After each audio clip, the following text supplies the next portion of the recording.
ጥዕና በለይ ዝኸበርኩም ተመልከትና ንሎሚ ሓደጋ ሻሒዝና ልኩም ቀሪብና ኣለና ከምቲ ኩልና ንዝክሮ ብ28 መጋቢት 2013 ዓ.ም መንግስቲ ትግራይ ንተጋሩን ንፈተውቲ ትግራይን ሓደ ጻውዒት ተቕሪቡ ነይሩ ንዳግም ህንጸት ትግራይ ብዝብል ኣብዚ ጉዳይ ኣደሪኽና መብርሂ ክህቡና ሓላፊ ቢሮ ጥዕና ትግራይ ተጋድላይ ዶክተር ሓጎስ ጎዲፋይ ኣብ ቀጥታ ናይ ስልኪ መስመርና ረኺብናዮም ኣለና ኮይኑ ግና ቅድሚ ናብቱ ዘተመስጋርና ንዝሰማዕኹሞ ንምዝኽኻር ንዕድል ረኺብኩም ዘይሰማዕኹሞ ድማ ንኽትሰምዕዎ ነቲ መግለፂ ኣቐዲምና ናብ ዘተና ክንሓልፍ ኢና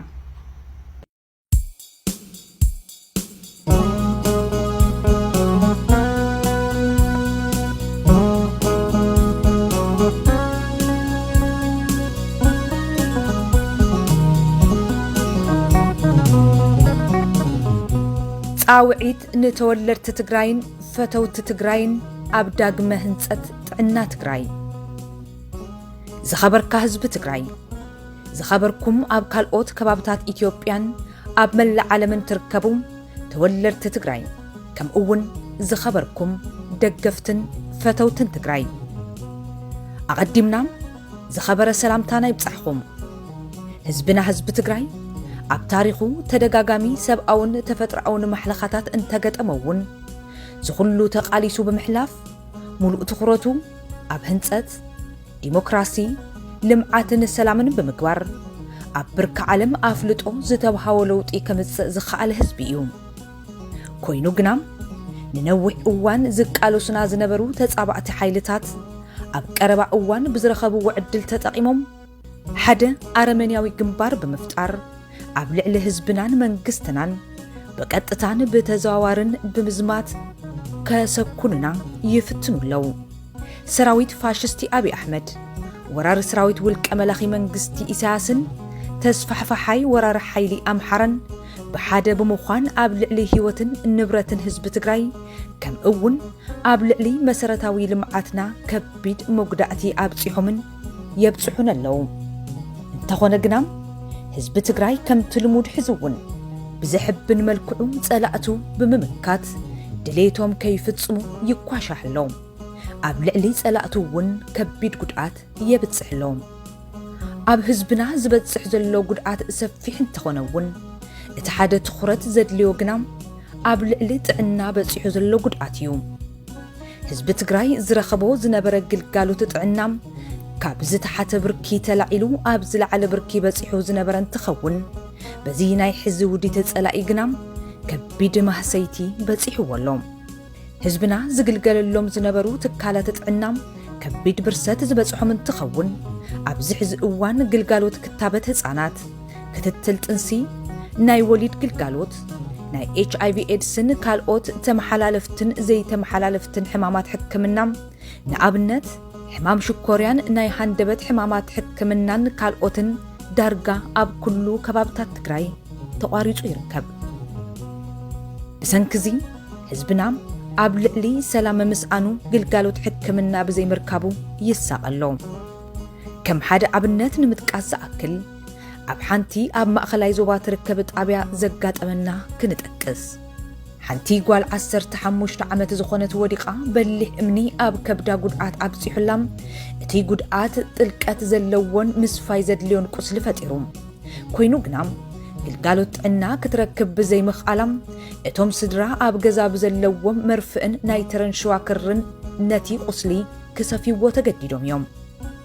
ሕማም ሽኮርያ ዘለዎም ኢንሱሊን ዝወስዱ መናእሰይን ህፃናትን እውን መድሓኒት ስኢኖም ህይወቶም ይሓልፍሎም ጥዕና ትግራይ እዚ ቀሊል ጸገም ንምፍታሕ ዘይክእለሉ ብርኪ ወሪዱሎም ኣብ ልዕሊ ግልጋሎት ሕክምና በፂሑ ዘሎ መጠነ ሰፊሕ ጉድኣት ንሕና ጥራሕ ንገልጾ ዘለና ዘይኮነስ ኣብ ብርኪ ዓለም እውን መዘራረቢ ዛዕባ ኮይኑ እዩ ዶብ ኣልቦ ሓካይም ዝተባሃለ ዘይመንግስታዊ ትካል ዕላዊ ከም ዝገበሮም ሰብዓ ሚእታዊ ጥዕና ትካላት ትግራይ ጉድኣት በፂሕዎን ግልጋሎት ከም ዘሂባ ገሊጹ እዩ ስለዝኾነም ህዝብና ናብ ዝገደደ ጸገም ከይተሳጥሐ ቅልጡፍ መፍትሒ ዘድልዮ ዛዕባ ምዃኑ ፈሊጥና ኩሉ ትግራዋይን ፈተውትን ደገፍቲ ትግራይን ተዘራሪብና ነዚ ጸገም ክንፈትሖ ኩሉ ምንቅስቃሳት ክንገብር ኣለና ክንገብሮ ዘለና መፍትሕታት ቀዳማይ ኩናት ጠጠው ንኽብልን ኣብ መላእ ዓለም እንገብሮ ዘለና ዘገርምን ዘኹርዕን ቃልሲ ኣጠናኺርና ብምቕጻል ኣብ ትግራይ ተቋሪጾም ዘለው ግልጋሎት ጥዕና ክህቡ ዝኽእሉ መንግስታውን ዘይመንግስታውን ትካላት ፈሊና ብምፍላጥ ናብ ትግራይ ኣትዮም ግልጋሎት ክህቡና ዓብይ ጎስጓስ ምክያድ ካልኣይ ናይ መድሓኒት እታወን መሳርሕታት ሕክምናን ክሕግዙ ዝኽእሉ ብምትእልላሽ ሓገዝ ናብ ትግራይ ክበጽሕ ምግባርን ብቐጻልነት ክህልወና ዝግባእ ርክብ ምጥንኻርን ሳልሳይ ኣብ ልዕሊ ናይ ጥዕና ትካላት ዝበጽሐ ጉድኣት ብምጽጋን በዚ ኣጋጣሚ እንተተኻኢሉ ካብቲ ሕዚ ዘሎ ዝሓሸ ንምግባር ናውትን ፋይናንሳዊ ሓገዝን ምትእልላሽን ካልኦት ተወሳኽቲ ናይ መፍትሒ ሓሳባት ዘለዎም ወገናት ኩሎም ወሲኾምሉ ኩሎም ዘዘዓቕሞም ርብርብ ክገብሩ እዚ ግዜ ዘይህብ ጸገም ክፍታሕ ብትሕትናን ብኽብርን ጻውዒት ነቕርብ ራብዓይ ኣብ ትግራይ ዝርከቡ ሰብ ሞያ ጥዕና ኣብ ዝተፈላለዩ ኩርናዓት ዓለም ተዋፊሮም ዝንቀሳቐሱ ዘለው ኮይኑ ገሊኦም ናብ ሜዳ ወሪዶም ዝኳሽሑ ዘለው ዋላ እኳ እንተኾነም ዝተወሰነ በዓል ሞያ ኣብ ሓራ መሬት ትግራይ ቀትርን ለይትን ንህዝቡ ግልጋሎት ጥዕና ይሕግዘሎም ኣብ ውሽጢ ጸላኢ እንተኾነ እውን ንህዝቢ ዝህብዎ ዘለው ግልጋሎት ጥዕና ቀሊል ኣይኮነን ይኹን እምበር እቲ ህዝብና በጽሕዎ ዘሎ ማህሰይቲ ገዚፍ ስለ ዝኾነም ኩሉ በዓል ሞያ እቲ ጀሚርዎ ዘሎ ስራሕቲ ኣጠናኺሩ ንኽቕጽል ጻውዒት ነቕርብ ክሳብ ሕዚ ንዝተሰርሑ ስራሕቲ እውን ዝለዓለ ክብሪ ኣለና ንኹልኹም ተቓልስትን ደገፍቲ እቲ ቃልስን እቲ ትሰርሕዎ ዘለኹም ስራሕቲ ኣበርቲዕኹም ቀጽልሉ ኣብ መወዳእታም እቲ ሕዚ ኣጋጢምና ዘሎ ጸገም ክሓልፍ እዩ ህዝቢ ትግራይ ናብ ዝለዓለ ብራኸ ዘደይቦ ኣጋጣሚ እውን ክኸውን ይኽእል እዩ ሕዚ ንሪኦ ዘለና ሓድነት ብዝኾነ ይኹን ምኽንያት ከየልሕልሕና ጸገማትና ኩሉ ብሓባር ብምቅላስን ብምርዳእን ከምንፈትሖ ዘጠራጥር ኣይኮነን ትግራይ ትስዕር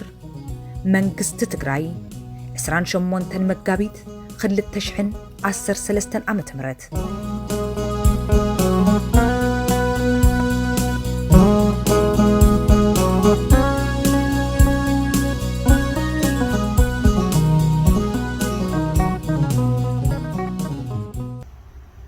ጽቡቕ እምበኣር ሕዚ ናብቲ ዘተና ክንሰግር ኢና ሰላም ጥዕና ሃበለይ ሃመይ ይኾንሉ ዶክተር ሓጎስ ጎይድፋይ ይስምዑ እንተልዩ ሓነ እግዚአብሔር ይመስገን ከመይ ኣለኹም ግርም ንሕና እውን ጽቡቕ ኣለና እሞ ከምቲ ኣብ መእተዊ መደበይ ዝበልክዎ መንግስቲ ትግራይ ንተጋሩን ንፈተውቲ ትግራይን ጻውዒት ኣቕሪቡሎ ንዳግመ ህንፀት ትግራይ ዝብል ናብቲ ዕላማቱ መግለጺ ቅድሚ ምእታውና ኩነታት ጥዕና ትግራይ ቅድሚ እቲ ኩናት ኣበይ ብርኪ በፂሑ ነይሩ ዝብል እስቲ ንርአ እሺ የቕኒለይ ሉሊ ብቐዳምነት ንኹሉ ተቓላሳይን ደጋፊ ናይ ተቓልሲ ኣብ ውሽጢ ይኹን ኣብ ደገ ዘሎ ትግራዋይ ካብ ሓራ መሬት ትግራይ ዝኸበረ ሰላምታይ ከቐርብ ይደሊ እሞ ከምቲ ዝበልክዮ ሓደ መግለፂ መፀዋዕታ ወፂኡ ኣሎ ብፍላይ ከዓ ናይ ዳግመ ህንፀት ትግራይ ዝብል ምስኡ ተኣሳሲሩ ብፍላይ ናይ ጥዕና ኩነታት ናይ ትግራይ ካብ ግዜ ናብ ግዜ እናተመሓየሸ ዝመፀ ንዝሓለፉ 20 ዓመታት ጽቡቓት ዝበሃሉ ስራሕቲ እውን እናተሰርሕሉ ዝመፁ እዮም ብፍላይ ምስ ናይ ኣዴታትን ህፃናትን ሞት ምቕናስ ዳርጋ መርአያ ተገይሩ ዝውሰድ ስርዓት ጥዕና እዩ እዚ ክንብል ከለና ብቐንዱ ትናትና ብልጫና ኣብቲ ሕብረተሰብ ዘምፃናዮ ናይ ኣተሓሳስባ ለውጢ እዩ ናይ ህንፀት ጥዕና ብፍላይ ከዓ ነታ ኢትዮጵያ ትበሃል ሃገር እውን ናይ ትግራይ ከም መምሃሪ ዝኾነሉ ኩነታት እዩ ነይሩ እቲ ቀንዲ ብልጫ ከምቲ ዝበልኩ እቲ ናይ ጥዕና ትካላት ናይ ምስፍሕፋሕ ጉዳይ ዘይኮነስ ኣብቲ ማሕበረሰብ ዘምፃናዮ ለውጢ እዩ ካብ ኣፍሪካ ዓድታት እውን ልዕሊ 10 ዝኾኑ ሃገራት መፅአን ተመክሮ ዝወሰዳሉ ኩነታት እውን ነይሩ እዩ ስለዚ እቲ ተጠቃምነት ናይቲ ማሕበረሰብና ካብ ግዜ ናብ ግዜ እናተመሓየሸ ዝመፀሉ ኩነታት ተፈጢሩ እዩ ብኡ ልክዕ እውን ናይ መድሕን ጥዕና ናብ 60% ዝኸውን ናይ ገጠር ሓረስታይ ትግራይ ተጠቃሚ ነይሩ ናብ 450,000 ዝኸውን መራሒ ስድራ ማለት እዩ ኣብ ዓመት ሓደሻዊ እናኸፈለ ግልጋሎቱ ኣብ ደስ ዝበሎ መፂኡ ግልጋሎት ዝረኽበሉ መገዲ እውን እናተፈጠረ ነይሩ እዩ ናይ ኣምቡላንስ ግልጋሎት ተርኢና እውን ናብ ከባቢ 300 ዝኾኑ ነይረናናየን ስለዚ ብፍላይ ኣዴታት أولي بالقالوا زقات من زنورة سجل من مفتاح بقليلو بالقالوا زرخوالو مجدي نقرأ بأن ريفرال زرخوالو مجدي انتفتيرو صبوز بهالقالوا تات تجميرهم نيرهم يوم أفتقطراتون نمت واحد أهدوات تتعيشن دولي كأتهنا بغروا بحشة بعلمه دكاترون وقطرات تمديهم بالقالوا تجمروا اللغنات نيرو وزي بفلاغات منقستيت هذبي بحنسا وتواديد بمسرحو زي منقستا وتكالاتون بقولك إنسانا تواديدهم بمسرحهم دمت لوتي ولا بمولو إنت كلهم سقمات تساقيرنا يمينات زي ولنا يوم توم قدم حزي نهزمنا قدات زوج حزنور بلغدا زلعلو زنور حماماتون دارقا قوي تصير زواعلو الخمتات تسكيرو نيري أفتانات نفيو حمام أو تقرأ دارقا قوي تصيرو إلا نيرنا إنا عشو زمتنا رموت حمام دارقا ناوي حتى برك زورو الخمتات تسكيرو إيو لذا حرصينا أما أتو تكوعل قبل ما أتو كوعل سرعت عنانا عبي بسحيت نيرو إيو سلازي كم حدا عبي تبو نجار كوساديكالي بنا على المعكنات نحضر إلى هنا كان عند معكنات زبالة حتى نهديتات موتيا فخليتنا هيسانات موتيا بخليتي أنكرينا هنا كافتا هاجر تبالون تحت إمير كافساب سهران أفريقيا عدتاتون مثلا عتات زمالاختنا ناي تجري عريس تحت إمير مالتي لما أخلا إتوت زلوا هاجراتون تسجع هذا غدول لغنات إمير الذي زي لو تزي بزحاشة درجة خاء تنزقود لنا نجارات لمسرح من قطعاتنا نيرنا بفلاي متنعتات كايدنا من حموش عامة زقد صل حموش عامة بزحاشة درجة صراحتنا نمفتان من قطعات أو تلميذ الدلات إنا نيرنا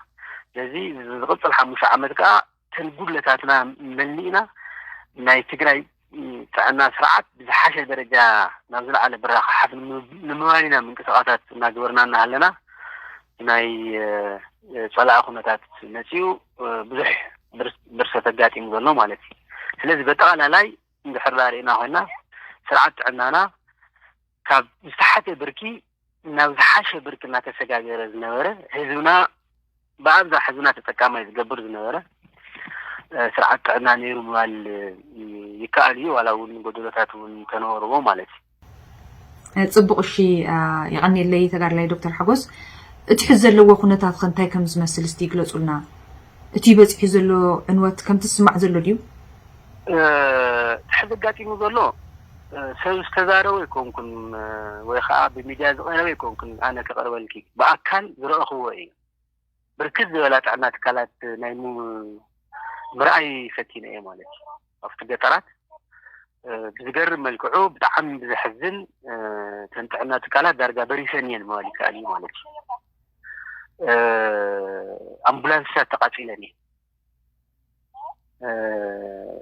ተቃጽለ بخبيد بمدافعون تدودوا عنا تكالات منه مدحانيታት ተቃጽሎም እዮም ገገሊኦም እውን ናብ መሬት ፈሲሶም ተሓዋዊሶም ብእንዲ ተረጊጾም ስለዚ ዝነበረ ናይ ጥዕና እንቅስቃስና ዳርጋ ናብ ዜሮ ዝወረደሉ ኩነታት እዩ ዘሎ ክታበት ዝበሃል የለን ኣዴታት ብሰንኪ ወሊድ ምክንያት ኣብ መገዲ በቃሬዛ እናኸዳ ዝሞታሉ ኩነታት ኢና ንርኢ ዘለና ማለት እዩ ስለዚ ኣብቲ ጥዕና ትካል ሓደ ተን መድሓኒት መሳርሒ ኣቑሑት ተሰይሩ ገገሊኡ መብዛሕትኡ ኸ ተወሲዱ ተዘሪፉ እዩ መድሓኒት ዝተረፈውን ተረጋጊፁ ተቃፂሉ እዩ ተን ጥዕና ትካላትና ከቢድ ብረት እውን ከይተረፈ ተደብዲበን እየን ኣምቡላንስታት ተቃፂሎም እዮም በብኸባቢ እዮም ኣምቡላንስታት ተቃፂሎም በዓል ሙያና ተበቲኑ እዩ የለን ዳርጋ ብርክት ዝበለ ተሓጨን እየን ዘለዋ ሓንቲ ተሪፋ ዘላ ፋሽስቲ ስርዓት ናይ ክልቲኦም ተን ጥዕና ትካላት ተሸኪሞም ሙሳድ ጥራይ ተሪፍዎ ህንፃ ፅዒንካ ሙሳድ ጥራሕ ተሪፍዎም እምበር ዝነበረ ኩሉ በሪሱ እዩ ስለዚ ዳርጋ ብግልጋሎት የለን ምባል ዝሓይሽ ማለት እዩ ሕልፍ ሕልፍ ኢልካ ትሪኦ ኣሎ ካብዚ ወፃኢ ግን ዳርጋ ብጣዕሚ ብዝሕዝን መልክዑ ገገሊኡ እውን ሪከርድ ጌርናዮ ኢና ብሞባይልና እናገበርና ሪከርድ ጌርናዮ ኣለና ንቐፃላይ እውን እንታይ እንታይ ነይሩ እንታይ ከም ዝመስል እውን ንዓለም ብግልጽ ነቃልዕ ልኹነታት እውን እናተፈጠረ ክኸይድ እዩ ማለት እዩ ስለዚ ናይ MSF ዝበሃል ዶክተርስ ዊዛውት ቦርደርስ ዝበሃሉ ዘጽንዕዎ መጽናዕቲ እውን ርኤ ነይረ ናብ ከባቢ 106 ዝኾኑ ጥዕና ትካላት እዮም በአካል ከይዶም ንምርኣይ ፈቲኖም 70% ኮነ ተባሂሉ ዳሜጅ ከም ዘጋጠመን ዴሊቨሬት ዝኾነ ኮነ ተባሂሉ ክባላሸዋ ንከይሰርሓ ከም ተገበረ እዮም ታተሙን ኣምፅኦም ዘለዉ ግን ካብኡ ላዕሊ ዝረአናዮ ነቲ ህዝብናን ትጥዕናን ዳርጋ ኣይራኸብን ዘሎ ማለት እዩ ስለዚ ቅድሚ ሕዚ ተኸላኺልናዮም ዝነበርና ብሰንኪ ወሊድ ዘጋጥሙ ዝነበሩ ሞታት ናይ ኣዴታት ቅድሚ ሕዚ ተኸላኺልናዮም ዝነበርና ኣብ ህፃውንቲ ብውፅኣት ዝሞቱ ህፃውንቲ ብናይ እስትንፋስ ሕፅረት ዝሞት ዘለዉ ህፃውንቲ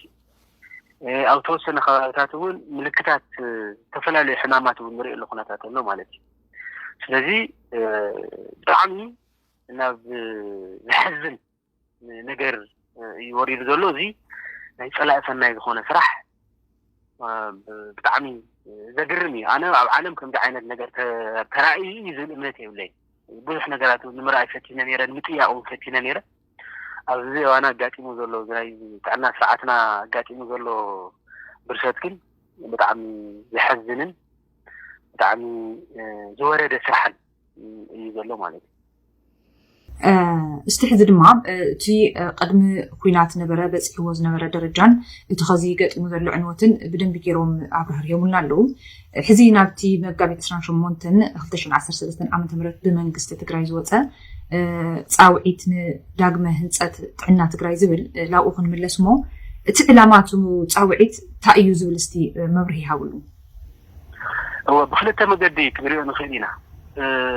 ሕዚ ኣብ ዝሓፀረ እዋን ክንሰርሖም ዝግበአና ብቀጥታ ክንሰርሖም ዝግበአና ብኻሊእ ከዓ ኣብ ከይዲ እናሰርሕናዮም ክንፀንሑ ዝግቡኡና ነገራት ኣለዉ እቲ ሓደ ከዓ እዩ እቲ በዓል ሞያና ከም ዝፍለጥ ገገሊኡ ናብ ሜዳ ወሪዱ እዩ ኣብ ሜዳ ወሪዱ በቱ ሒዙ ኣብ ቃልሲ እዩ ዘሎ ኣብ ግንባራት ኣትዩ ውግኡ እውን ዝሕክመሉ ህዝቢ እውን ዘገልግለሉ ኩነታት እናተፈጠረ እዩ ዘሎ ገገሊኡ ከዓ ተወሰነ ዝተረፈርተን ዘለዋ ተወሰና ዝበሃላ ጥዕና ትካላት ኣብ ሓራ መሬት ኮይኑ ማህያ እውን ተይተፀበየ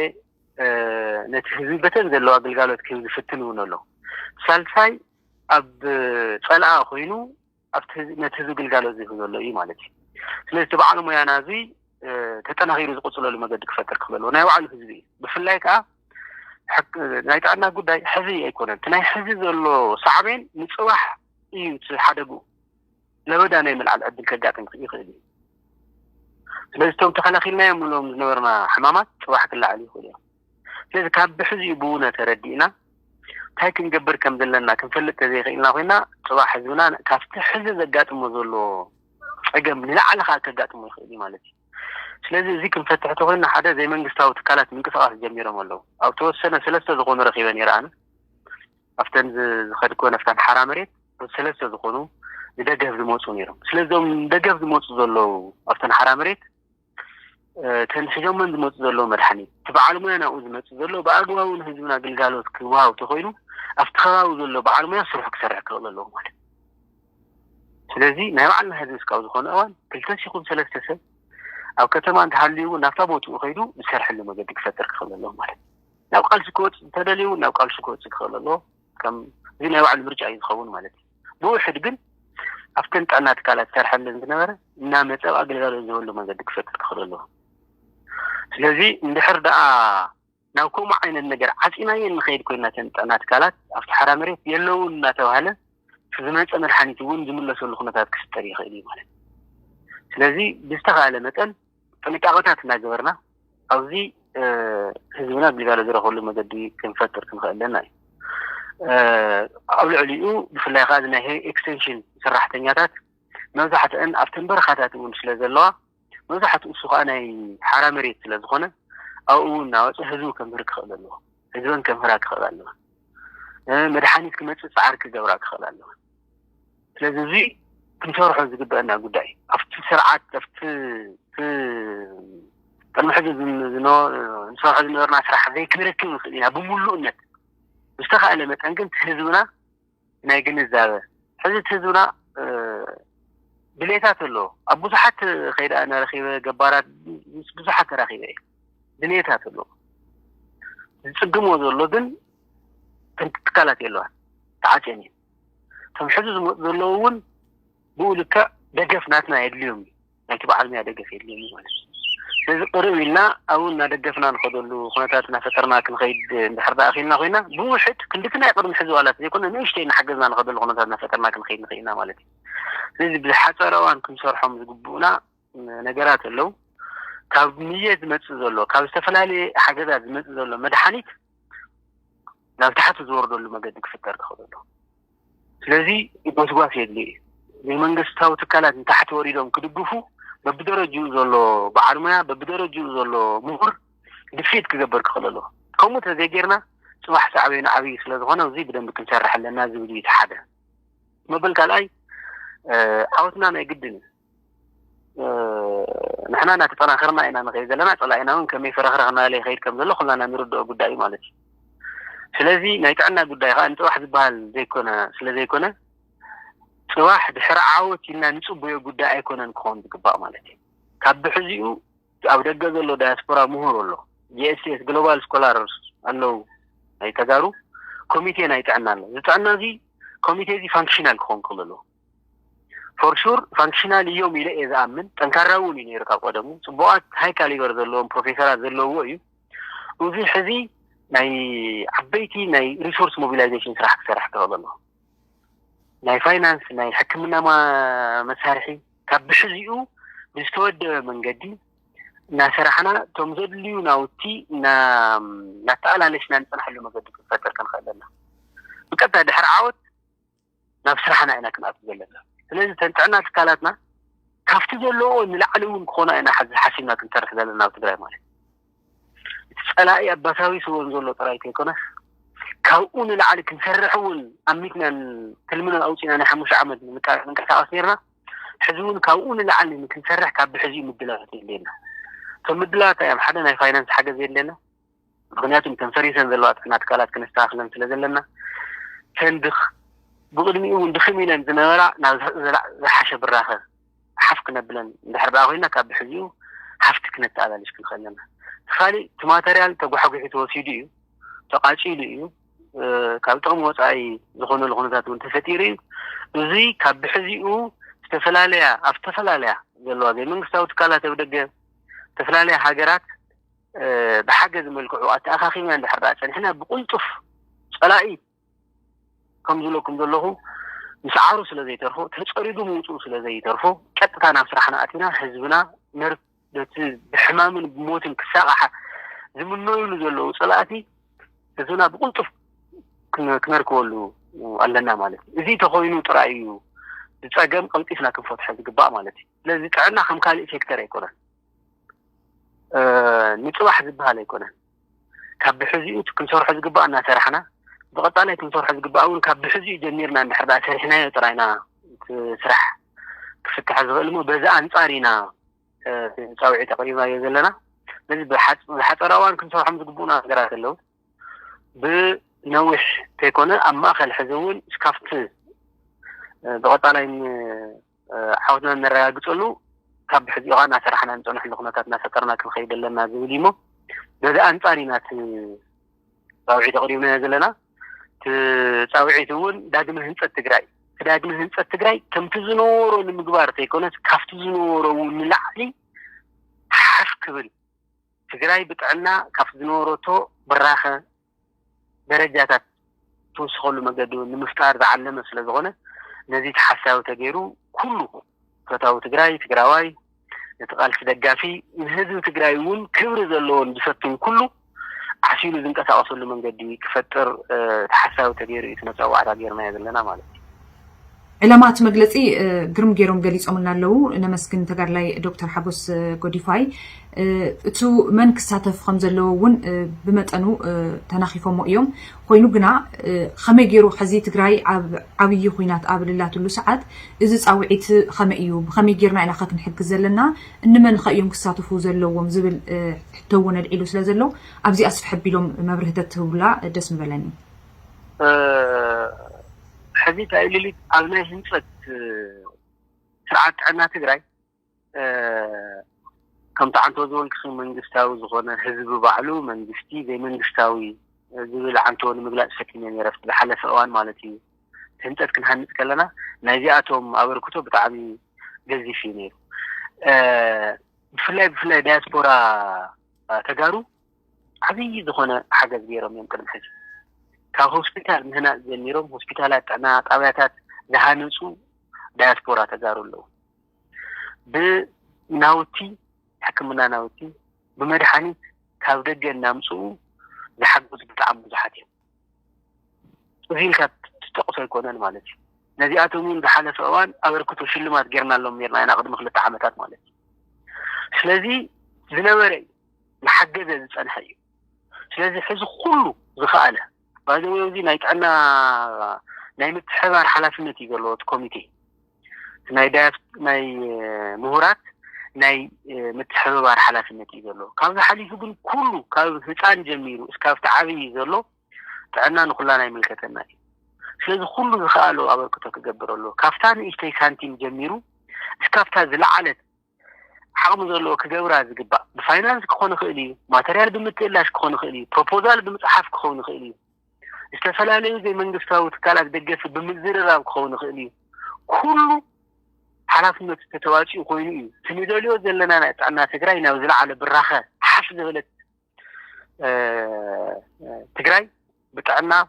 كنهانسان كنفتران نخيل مالك سلازي كله يكساتفو اللي زقبا مالك ودم حزيونا تساتف متي حزيون كساتف كخول الله كاد بحزي اندي حرقنا تساتف متي خوينو كالكيفنا كنوصح لنا نتنسي نسأل أزوي عدمي يقولوا عدمي كحتصر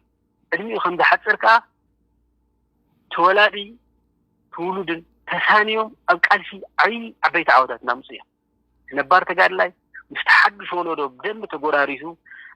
مين يلو تذاتيو تقالفي نوزر عنا نوزر حشة من كسوات حزي نتولع خدو الغنطات يقولوا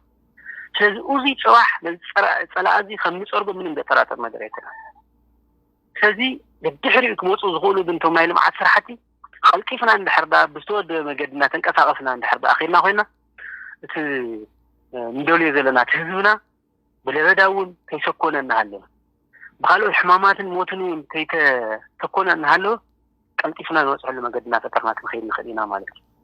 سلازي كله يحالفنا زلو سلازي في نواص أخا بفاينانس كون خيلي بماتريال كون خيلي كاو حليفو كالوت بقطتا مچيمون ابزي انفست زغورو لمنجد بمفتارون كون خيلي بستفلاني موداليتيس كنحجز نخلو لمجد يفكر خللو نوزي جن وديو بالعالنا مرحك خيد زغل وداون سلازليو بقندو خا قدمي له تعيش كوميتي سلازلو ناي مهورات كوميتي تواهلو وزي بحلافنة توسيدو نتزلو من كسرات نعمل حاجة خدو الغنطات نتفكر خيد زلنا سلازي تقراي ناي سرعت أنا هنست نتا إثيوبيا تبع الهاجر تقراي ممهراء يعني را بالليتشانا ناي تعنا تكالات مسحفة يكون النيرو ناي حبرة سب لو تين لازم أناي حزي أفت حبرة سونا بتحساسوا تلوت الله تبليت الله أتحساسوا ناي حبرة سونا خا ما نمكوس ده يخدم أبعلو يروسي يقوله تزي تعرف تناي مدحني تقرود تزي تعرف تن باقو تن فريسن بالله هنساتات أستحقنا تن أوازنا أقرود نحب أمالينا خوينا قال كيفنا ريستور كنقورو نخلينا ناف زنورو تيكونس كون العلوم لقد تكون كوسدنا يغلي خم حدا عبي عدل يمكن تكمل نخلينا مالتي سلازي صلاتنا مسيلوم كوم يوم بقول زلو توسنوان هزونا بساوي تومولو ذريفو مولو بموت الحمامن بتميت قتلوا من كسواتات يقولوا له حزغ حلف حلفوهم كي يتحرس مال جميرهم له سلازي أوزي صواحك حلفي بزي تاريك أوزي بتحشي درجة قلنا قبلنا كنقيرون سلازي لنا كلنا تتساتفنا له طرح نقدر يتعود غير لازم نقدموننا كمردو زلنا زي الحساب زلنا مالتي صبقمو تقرلاي دكتور حبس كوديفاي بوغني كالعلو زحسبهم حطتات على الى ودي لخو قدمي مستنباتنا بزقات امزي نحزبهم كحلفو وزدلي ملقته تليو نعم ادلك هو تداتي منا زلو صقم بتاع مخبيدي الخبيدي زيدين صقم زيدين كاو نموصا نغورو زلنا من قصاصات كاو غيزي ناو غيزي ناب زحشه درجه ناب زلعله درجه زخدل هونتاتي فطر زلو ስለዚህ ተዋና ቀንድ መፍትሒኡ ቃልስን ጥራይ ስለዚህ ክንቃለስ ተኮይና ከዓ ኣብ ዳያስፖራ ጀሚርኩሞ ዘለኹም እንቅስቃስ እውን ብጣዕሚ ዝኹርዒ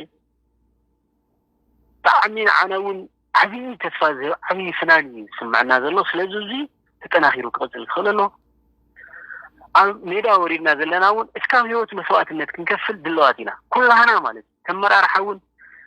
ቀትርን ለይትን በታ ዝከኣሎ በታ ቃልሲ ናብ ዝሓሸ ደረጃ ክትኸይድ ምንቅስቃሳትና ገበረ እዩ ዘሎ ብፍላይ ሰራዊትና ከዓ ብጣዕሚ ነባር ናይነት ናይቲ ተጋድላይ ሚሊተሪ ምስ ሓድሽ ወለዶ ብደንቢ ተናቢቡ ናብ ዝሓሸ ደረጃ እውን ንኸይድ ስለ ዘለና ፀላኢና ዕድሚኡ ክሓፅር ኣብ ፅቡቅ ምንቅስቃሳት ኢና ንርከብ ዘለና ማለት እዩ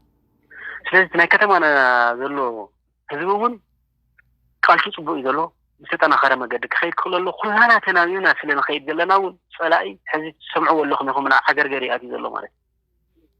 እዩ ዕድመ እዚ ክንሕፅሮ ተኮይና ግን ካብ ቃልስን ወፃኢ ካሊእ መማረፂ የብልና ቃልሲ ከዓ ንሕና ኢና ንቃለስ ተጋሩ ኢና ንቃለስ ምንም ዘዛረብ ነገር የብሎ ማለት ንሪኦ እውን ኢና ዘለና ማለት ስለዚ ክንቃለስ ተኮይና ከዓ እቶም ነዚ ቃልሲ ከጉቱሙ ዝንቀሳቀሱ ዘለዉ ባንዳታት እውን ብግልፂ ሰሊና ኢና ክንቃለስ ዘለና ማለት እዩ ስለዚ ፈታዊና መን እዩ ፀላኢና መን ኢና ሰሊና እንድሕር ተቃሊስና ኮይና በዚ ሕዚ ንኸዶ ዘለና ኣብ ዝሓፀረ እዋን ፀላእ እዚ ብቁልጡፍ ተፀሪቡ ዘይወፀሉ መንገዲ ምንም ነገር የለን ከምኡ እዩ ሓወትና ናይ ግድን እዩ ስለዚ ከምቲ ጀሚርናዮ ዘለና ተጠናኺርና ክንቅፅል ኣለና እየ ዝብል ሕዚ እውን ካብ ሓራ መሬት ትግራይ ዝኸበረ ሰላምታ እየ ከቕርብ ዝደሊ ፅንዓት ንዘላቂ ዓወት ንሕና ንስዕር የቐኒየለን ግርምሞ ንሕና እውን ንዝሃቡና ስፍሕ ዝበለ መብርሂ ካብ ልቢና ነመስግን ተጋድላይ ዶክተር ሓጎስ ኣነ እውን የቐኒለ ብጣዕሚ እየ ዘመስግን ልቢ እምበኣር ከዚ ዝኸበርኩም ተመልከትና ከምቲ ዝሰማዕኹምዎ መን ይርድእ ዝቐበረ መን ይንገር ዝነበረ ከም ዝበሃል ኩነታት ጥዕና ትግራይ ቅድሚ ኩናት ኣበይ ብርኪ በፅሑ ከም ዝነበረን ሕዚ ድማ ብሰንኪ ፀላእትና ዘውረድዎ ግፍዕን ስርቅን ዕንወትን ኣብ ከመይ ብርኪ ከም ዘሎ ብደንቢ ገይሮም ኣረዲኦምና ኣለዉ ንሕና ተጋሩ ኣይኮነን ዶ ንትግራይናን ንህዝብናን እንድሕር ሰሚርና ብውሕድና ብዙሓት ህዝቢ ኢና እቲ ብመንግስትና ቀሪብልና ዘሎ ፃውዒት ኩለና በብዓቕምና ተቐቢልና ትግራይና ናብ ዝሓሸ ብራኸ ከም ነብፅሓ ምንም ጥርጥር የብሉይ ንሕናም ናይ ሎሚ መደብና ኣውፂና ንውድእ ኣንየለይ ትግራይ ትስዕር